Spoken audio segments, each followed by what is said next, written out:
દાહોદ જિલ્લા વિકાસ અધિકારીએ ભ્રષ્ટાચાર મામલે ચાલુ સરપંચને સત્તામાંથી દૂર કરાતા ખળભળાટ મચ્યો। દાહોદ જિલ્લામાં ભ્રષ્ટાચારીઓ સામે તવાઈ। જૂની દિવાલને નવી બતાવી સરકારી નાણાં હડપનારા મહિલા સરપંચની સત્તા છીનવાઈ। જાણો શું છે આખું કૌભાંડ।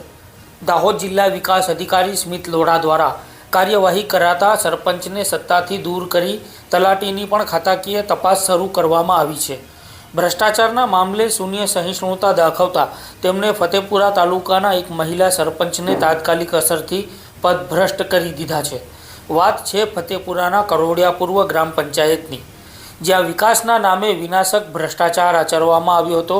આ કૌભાંડની મોડસ ઓપરેન્ડી રીત જાણીને તમે પણ ચોંકી જશો, જેમાં શાળાની કમ્પાઉન્ડ વોલ જે અગાઉ એસએમસી શાળા વ્યવસ્થાપન સમિતિ દ્વારા બનાવવામાં આવી હતી, તેને સરપંચ અને તલાટીએ કાગળ પર નવી ચીતરી દીધી। સરપંચ અને તલાટીએ અંદરો અંદર સાંઠગાંઠ કરી આ નકલી કામના નામે સરકારી તિજોરીમાંથી અંદાજે ₹1.66 લાખ ઉપાડી લીધા। જ્યારે આ બાબતની તપાસ હાથ ધરવામાં આવી ત્યારે ખબર પડી કે દિવાલ તો વર્ષો જૂની છે, પણ પેમેન્ટ હમણાં જ લેવાયું છે। આ ગેરરીતિ સામે આવતા જ ડીડીઓ સ્મિત લોઢાએ લાલ આંખ કરી છે। તેમને ગુજરાત પંચાયત અધિનિયમની કલમ 57(1) હેઠળ પોતાની સત્તાનો ઉપયોગ કરીને મહિલા સરપંચ રાધિકાબેન નીનામાને હોદ્દા પરથી તાત્કાલિક સસ્પેન્ડ કર્યા છે અને સાથે જ કૌભાંડમાં સામેલ તલાટી સામે પણ ખાતાકીય તપાસ અને કડક કાર્યવાહીના આદેશો આપ્યા છે।